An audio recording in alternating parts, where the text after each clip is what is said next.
Hi to all, welcome to IIT foundation classes with Revathi. మనము ఇప్పటి వరకు క్లాస్ 7 మ్యాథ్స్లో చాప్టర్ 1 నెంబర్ సిస్టమ్స్ అనేది కంప్లీట్ చేసుకున్నాము. ఇప్పుడు వచ్చేసి next chapter 2 expressions and special products. ఇందులో మనకి కొన్ని బేసిక్ పాయింట్స్ ఉంటాయి. కాన్స్టాంట్ వేరియబుల్ అంటే ఏంటి, పాలినామియల్ అంటే ఏంటి, ఆల్జీబ్రాయిక్ ఎక్స్ప్రెషన్స్ గురించి ఉంటుందన్నమాట. నెక్స్ట్ మనకి operations and polynomials, HCF of given polynomials, ఇంకా ఆల్జీబ్రాయిక్ ఎక్స్ప్రెషన్స్, ఫార్ములాస్, కొన్ని రూల్స్ అవి ఉంటాయి. నెక్స్ట్ దానికి సంబంధించిన ప్రాబ్లమ్స్ ఉంటాయి. ఇప్పుడు మనం ఈ క్లాస్లో వచ్చేసి కంటే ముందు మనం ఇక్కడ కొన్ని టర్మ్స్ గురించి, బేసిక్ టర్మ్స్ గురించి ఎక్స్ప్లెయిన్ చేసుకుందాము. ఇందులో ఫస్ట్ వన్ వచ్చేసి కాన్స్టెంట్. ఇక్కడ కాన్స్టెంట్ అంటే ఏంటంటే a number having a fixed numerical value. అంటే మనము ఏదైనా ఒక నెంబర్ దాన్ని మనము అది ఫిక్స్డ్గా ఉంటుందన్నమాట. అంటే జస్ట్ లైక్ మనం చెప్పగలుగుతాం ఆ నెంబర్ని, అదొక ఫిక్స్డ్ న్యూమరికల్ వాల్యూ ఉంటుంది. అలాంటి వాటిని మనం కాన్స్టెంట్ అంటాము. Like any number, any integer, like 1, 2, 3. ఇక్కడ ఎగ్జాంపుల్ ఉంది చూడండి, 5, 3/4 ఫ్రాక్షన్ కావచ్చు. ఒక ఫ్రాక్షన్ లాగా తీసుకున్న ఆ న్యూమరికల్ వాల్యూని దాన్ని కూడా ఒక కాన్స్టెంట్ అంటాము. లేదంటే డెసిమల్ నెంబర్ కానీ, లేదంటే ఇక్కడ మనం 2.3 ఇది ఒక రేషనల్ నెంబర్ కానీ, ఇర్రేషనల్ నెంబర్, ఏవైనా ఒక ఫిక్స్డ్ వాల్యూ ఉన్న వాటిని మనము కాన్స్టెంట్ అని చెప్తామన్నమాట.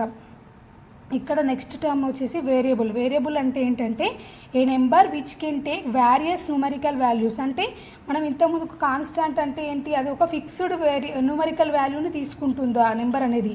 అదే వేరియబుల్లో ఏంటంటే దానికి ఇంకా చాలా అంటే మెనీ న్యూమరికల్ వాల్యూస్ ఉంటాయి. అంటే మనము ఒకటే ఫిక్స్డ్ వాల్యూ అని చెప్పలేమన్నమాట. అలాంటి వాటిని మనం వేరియబుల్స్ అని చెప్తాము. ఈ వేరియబుల్స్ని మనం ఆల్ఫాబెట్స్లో ఏదో ఒక లెటర్తో మనము రిప్రజెంట్ చేస్తాము. లైక్ X, Y, Z అలా తీసుకుంటాం అన్నమాట.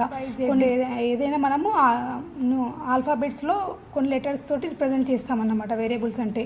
ఇక్కడ చూడండి, దీనికి మనకి ఇంకా కొన్ని వేరియబుల్కి ఇవన్నీ ఇక్కడ అనదర్ టైప్ ఆఫ్ డెఫినేషన్ ఏంటో చూద్దాము. వేరియబుల్కి మనము a number which is a power of another variable where the power is not 0 is also a variable. అంటే ఇక్కడ మనం XYZ అని తీసుకున్నాం కదా ఫస్ట్ మనం దీంట్లో ఫస్ట్ ఎగ్జాంపుల్లో. ఇక్కడ సెకండ్ దాంట్లో ఏంటంటే ఒక నెంబర్ని మనం పవర్ లాగా రిప్రజెంట్ చేసామనుకోండి, అలాంటి వేరియబుల్ని పవర్ లాగా రిప్రజెంట్ చేసామనుకోండి, అలాంటి వాటిని కూడా మనము వేరియబుల్ అని చెప్తాము. ఇక్కడ X⁻3, ఇక్కడ Y⁻2/3 ఇలా తీసుకున్న వీటిని కూడా మనము Z⁻0.5 అంటే వేరియబుల్ని నెంబర్తో రిప్రజెంట్ చేస్తున్నాం.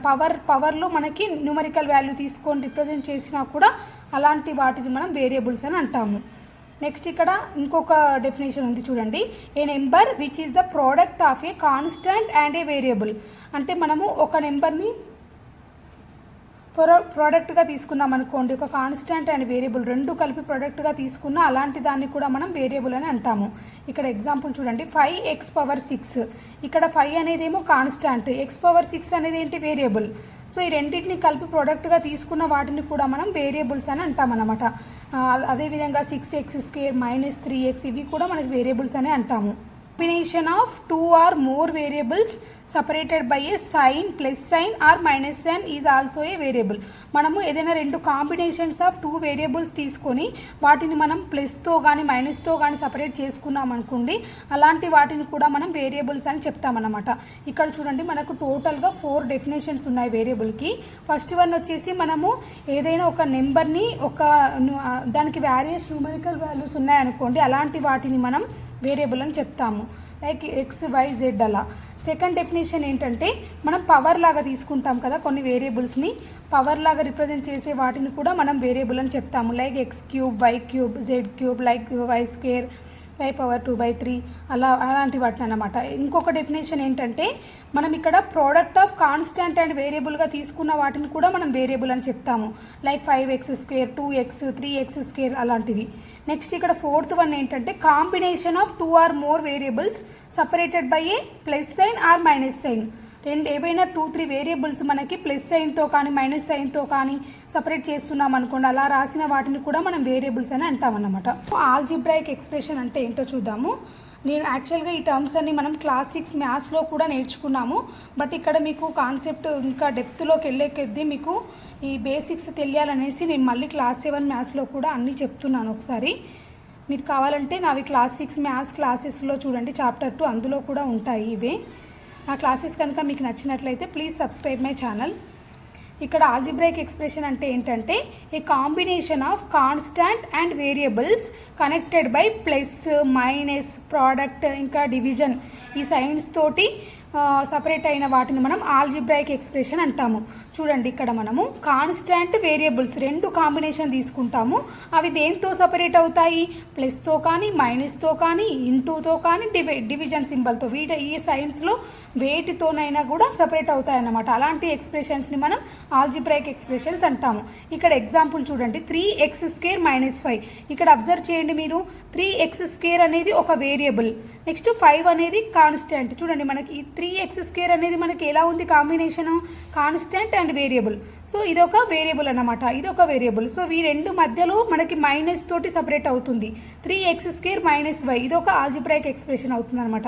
ఇక్కడ చూడండి x³ - 2xy + 3xy² + 6 ఇది కూడా మనకి వేరియబుల్స్ మనకి దేంతో సపరేట్ అవుతున్నాయి? మైనస్ ప్లస్, ఇక్కడ మైనస్ ప్లస్ సైన్స్ యూజ్ చేసాము. ఇంకా ప్రోడక్ట్ కూడా ఉంది, constant and variable products terms అలా ఉన్నాయి. వీటన్నిటితో మనకి కాంబినేషన్ తీసుకున్నాం అనుకోండి, అలాంటి వాటిని మనం ఆల్జీబ్రాయిక్ ఎక్స్ప్రెషన్స్ అని అంటాము.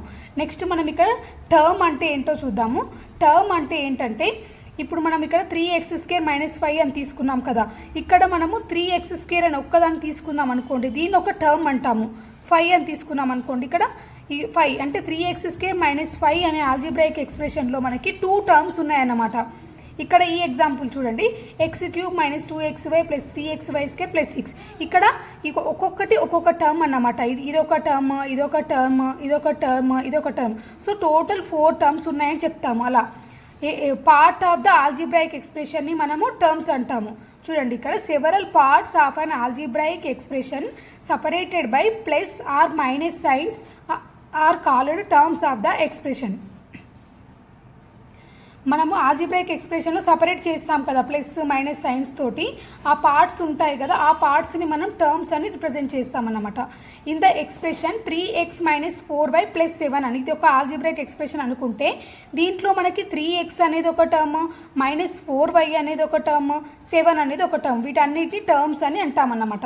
ఇవి మీకు మల్టిపుల్ చాయిస్ క్వశ్చన్లో అలా ఇస్తారు, మీకు టర్మ్స్ ఒక ఆల్జీబ్రాయిక్ ఎక్స్ప్రెషన్ ఇచ్చేసి దీంట్లో ఎన్ని టర్మ్స్ ఉన్నాయి అని అలా అడగొచ్చు క్వశ్చన్స్ మనకి. నెక్స్ట్ ఇక్కడ కోఎఫిషియంట్ ఆఫ్ ఏ టర్మ్ చూద్దాము. అంటే ఒక టర్మ్కి కోఎఫిషియంట్ అంటే ఏంటి అనేది. కన్సిడర్ ద టర్మ్, ఇక్కడ ఒక టర్మ్ తీసుకున్నాను నేను 7x³ అనేది. దీంట్లో మనకి నేను ఇక్కడ 7x³ అని తీసుకున్నాను కదా, ఈ టర్మ్లో 7 అనే దాన్ని ఏమంటామంటే న్యూమరికల్ కోఎఫిషియంట్ అంటాము.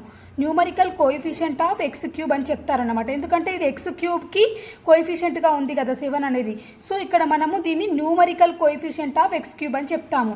ఇక్కడ ఒకవేళ x³ ఏమంటామని అడిగారు అనుకోండి, x³ ఏమంటామంటే లిటరల్ కోఎఫిషియంట్ ఆఫ్ 7. ఇది 7కి లిటరల్ కోఎఫిషియంట్గా ఉంటుంది కాబట్టి మనం ఇక్కడ x³ నేమో లిటరల్ కోఎఫిషియంట్ ఆఫ్ 7 అంటాము, ఇక్కడ 7 నేమో మనం న్యూమరికల్ కోఎఫిషియంట్ ఆఫ్ x³ అని చెప్తాము. ఇన్ కేస్ ఆఫ్ ఒకవేళ నేను -6xy అనే టర్మ్ తీసుకున్నాను అనుకోండి, దీనికి న్యూమరికల్ కోఎఫిషియంట్ ఏమవుతుంది మనకి -6 అవుతుంది. అదే లిటరల్ కోఎఫిషియంట్ ఆఫ్ xy అంటే 6 అవుతుంది అన్నమాట. అంటే దీనికి ఇది అవుతుంది, దీనికి ఇది అవ్వాలి. కాకపోతే ఇక్కడ న్యూమరికల్ అని అండ్ లిటరల్ అని సపరేట్గా పిలుస్తున్నాం అనమాట. న్యూమరికల్ అంటే నెంబర్ కాబట్టి మీరు న్యూమరికల్ కోఎఫిషియంట్ అంటే నెంబర్ లాగా తీసుకోండి 6. లిటరల్ అంటే మనకి లెటర్స్ లాగా రిప్రజెంట్ చేస్తాం కాబట్టి లిటరల్ కోఎఫిషియంట్ ఈజ్ xy అంటే వేరియబుల్స్లో ఉన్నది తీసుకోండి. నెక్స్ట్ ఇక్కడ లైక్ టర్మ్స్ అంటే ఏంటో చూద్దాము. లైక్ టర్మ్స్ అంటే ఏంటంటే the terms having the same literal coefficients are called the like terms. అంటే లిటరల్ కోఎఫిషియంట్స్ ఉంటాయి కదా మనకు వేరియబుల్స్లో ఉంటాయి కదా, దాంట్లో టర్మ్స్లలో అవి అన్నీ సేమ్ ఉండాలన్నమాట. అన్నీ ఇప్పుడు ఇక్కడ చూడండి 3x³ -5x³ 4x³ ఇక్కడ అన్నిటికీ x³ అనేది సేమ్ ఉంది చూడండి. ఇక్కడ దీంట్లో x³ ఉంది, దీంట్లో x³. సో ఇవన్నిటిని ఏమంటామంటే మనం లైక్ టర్మ్స్ అని అంటామన్నమాట. ఒకవేళ ఇక్కడ x³ ఉంది కదా, మనకు వేరే ఎగ్జాంపుల్లో x² అని తీసుకున్నాం అనుకోండి, అన్నిట్లలో x² టర్మ్స్ అనేవి ఉన్నాయనుకోండి, అలాంటి వాటిని మనం లైక్ టర్మ్స్ అని చెప్తామన్నమాట. ఇక్కడ అన్లైక్ టర్మ్స్ అంటే ఏంటంటే terms having different literal coefficients. ఇక్కడ లిటరల్ కోఎఫిషియెంట్స్ అనేవి డిఫరెంట్గా ఉంటాయి. అంటే ఒకదానికి x² ఉండొచ్చు, ఒకదానికి x³ ఉండొచ్చు, ఒకదానికి x⁴ ఉండొచ్చు, ఒకదానికి x ఉండొచ్చు, అసలు ఒకదానికి కాన్స్టెంటే ఉండొచ్చు. అలా డిఫరెంట్గా ఉంటాయి టర్మ్స్. అలాంటి వాటిని మనం అన్లైక్ టర్మ్స్ అని అంటాము. ఇక్కడ పాలినామియల్ అంటే ఏంటో చూద్దాము. పాలినామియల్ అంటే ఏంటంటే, పాలినామియల్ అనేది ఒక ఆల్జీబ్రాయిక్ ఎక్స్ప్రెషన్. దీంట్లో మనకి వేరియబుల్స్ ఇన్వాల్వ్ అయి ఉంటాయి, ఇంకా నాన్ నెగటివ్ ఇంటీజర్ పవర్స్ ఉండాలి. అలాంటి వాటిని మనం పాలినామియల్స్ అని అంటాము. And algebraic expression in which the variables involved have only non negative integer powers is called a polynomial. అంటే మనకు ఏదైనా ఆల్జీబ్రాయిక్ ఎక్స్ప్రెషన్లో అందులో వేరియబుల్స్ ఉండాలి, కాన్స్టెంట్ ఉండాలి, కానీ మనకి నాన్ నెగటివ్ ఇంటీజర్ పవర్స్ ఉండాలి. అంటే మనకి పవర్స్లో నెగిటివ్ పవర్స్ ఉండొద్దు అన్నమాట. మనకి ఇచ్చిన ఎక్స్ప్రెషన్లో నెగిటివ్ పవర్స్ కానీ ఇంకా మనకి రేషనల్ నెంబర్స్ అలా ఉండొద్దు పవర్స్. ఓన్లీ నాన్ నెగటివ్ ఇంటీజర్లోనే ఉండాలి మనకి. అలాంటి వాటిని మనం అలాంటి ఆల్జీబ్రాయిక్ ఎక్స్ప్రెషన్ని మనం పాలినామియల్ అని చెప్తాము. ఇక్కడ ఎగ్జాంపుల్ చూడండి, 5x² - x + 1. ఇది ఒక ఆల్జీబ్రాయిక్ ఎక్స్ప్రెషన్. పవర్స్ అబ్జర్వ్ చేయండి మీరు. ఇక్కడ x² ఉంది, దీనికి ఏమో x⁴ ఉంది. అన్ని నాన్ నెగిటివ్ పవర్సే ఉన్నాయి, పాజిటివ్లోనే ఉన్నాయి. చూడండి ఈ ఎగ్జాంపుల్లో చూడండి, ఇక్కడ పవర్ 3 ఉంది, ఇక్కడ 2 ఉంది, ఇక్కడ 1 ఉంది, ఇక్కడ కాన్స్టెంట్ ఉంది. ఇట్లాంటి వాటిని ఏమంటామంటే మనం పాలినామియల్స్ అని అంటాము. ఇక్కడ ఇంకొక కింద ఇక్కడ ఎక్స్ప్రెషన్ చూడండి, ఇందులో మనకి 3x³ 4x + 5/x అని ఉంది. సో 1/x అని ఉంది. 1/xని మనం ఏమని రాస్తాము, x⁻-1 అని రాస్తాం కదా. సో ఇది నెగటివ్ పవర్ అవుతుంది. సో ఈ నెగటివ్ పవర్స్ నెక్స్ట్ ఇక్కడ రేషనల్ నెంబర్ ఉంది చూడండి, 3/2 అంటే 1.5 అవుతుంది. సో ఇలా డెసిమల్ లాగా ఇలా పవర్స్లో ఇలా ఉన్నట్లయితే అలాంటి వాటిని మనం పాలినామియల్స్ అనము.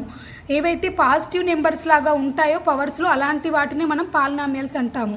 ఇలా మనకి నెగటివ్ నెంబర్స్ కానీ డెసిమల్ పాయింట్స్ రేషనల్ నెంబర్స్ ఇలా ఉన్నట్లయితే వాటిని పాలినామియల్స్ అనరు అన్నమాట. It's not a polynomial since ఎందుకంటే it has the powers of x which are negative and fractions. మనకు ఫ్రాక్షన్స్లో ఉంది, నెగటివ్లో ఉంది, కాబట్టి దీన్ని మనము పాలినామియల్ లాగా తీసుకోమన్నమాట. ఇంకా ఏ polynomial that contains only 1 variable. ఒకవేళ మనకు ఒక పాలినామియల్లో ఓన్లీ 1 వేరియబుల్లో ఉంది మనకు అన్ని టర్మ్స్లలో, అలాంటి వాటిని ఏమంటామంటే పాలినామియల్ ఇన్ దట్ వేరియబుల్ అని అంటాము. ఎగ్జాంపుల్లో చూడండి, ఎగ్జాంపుల్లో చెప్తే మీకు అర్థమవుతుంది. ఇక్కడ ఫస్ట్ ఎగ్జాంపుల్ చూడండి, ఎక్స్ప్రెషన్ 3x² + 2x² - 8x + 5. చూడండి ఇక్కడ మనకి ఈ పాలినామియల్లో అన్ని x వేరియబుల్లోనే ఉన్నాయి, x పవర్సే ఉన్నాయి. ఇక్కడ x² ఉంది, x ఉంది, సో అన్నీ ఒకే వేరియబుల్లో ఉన్నాయి కాబట్టి దీన్ని ఏమంటామంటే it is a polynomial in variable x అని చెప్తాము. ఇక్కడ నెక్స్ట్ ఎగ్జాంపుల్ చూడండి, ఇది అన్ని yలో ఉన్నాయి చూడండి, x/5y³ + 2y² - 2y. సో ఇక్కడ అన్ని yలో ఉన్నాయి కాబట్టి దీన్ని ఏమంటాం, పాలినామియల్ ఇన్ వేరియబుల్ y అని చెప్తామన్నమాట. నెక్స్ట్ ఇక్కడ ఏ పాలినామియల్ దట్ కంటైన్స్ 2 వేరియబుల్స్. ఒకవేళ x అండ్ y 2 వేరియబుల్స్లో ఉందనుకోండి మనకు పాలినామియల్ అనేది, అలాంటి వాటిని ఏమంటామంటే polynomial in x and y అని చెప్తాము. ఇక్కడ ఈ ఎగ్జాంపుల్ చూడండి, x³ y² - 2x⁴ y³ - 5xy. ఇందులో x yలలో ఉంది మనకు టర్మ్స్ అన్నీ. సో దీన్ని ఏమంటాము, polynomial in x and y అని చెప్తామన్నమాట. నెక్స్ట్ ఇక్కడ degree of A polynomial in 1 variable. అంటే 1 వేరియబుల్ ఉన్నప్పుడు దాని డిగ్రీ ఎలా చెప్తాము పాలినామియల్ది అనేది చూద్దాము. ఇక్కడ డిగ్రీ అంటే ఏంటంటే the highest exponent of variable in a polynomial of 1 variable is called degree of polynomial. అంటే మనకి పాలినామియల్ ఇచ్చిన పాలినామియల్లో దేనికయ్యే ఏ వేరియబుల్కి అయితే హైయెస్ట్ వేరియబుల్, మనం ఇక్కడ సింగిల్ వేరియబుల్ గురించే చెప్తున్నాం, 1 వేరియబుల్. సో మనకి ఒక వేరియబుల్లో ఉంటుంది ఆ పాలినామియల్ అనేది. ఆ వేరియబుల్ దేనికైతే హైయెస్ట్ పవర్ ఉంటుందో ఆ పవర్ని మనం డిగ్రీ అని చెప్తామన్నమాట. ఇక్కడ చూడండి, x⁴ - 5x² - x + 7. ఇక్కడ మనకి ఇచ్చిన పాలినామియల్ ఏంటి, మనకి x వేరియబుల్లో ఉంది.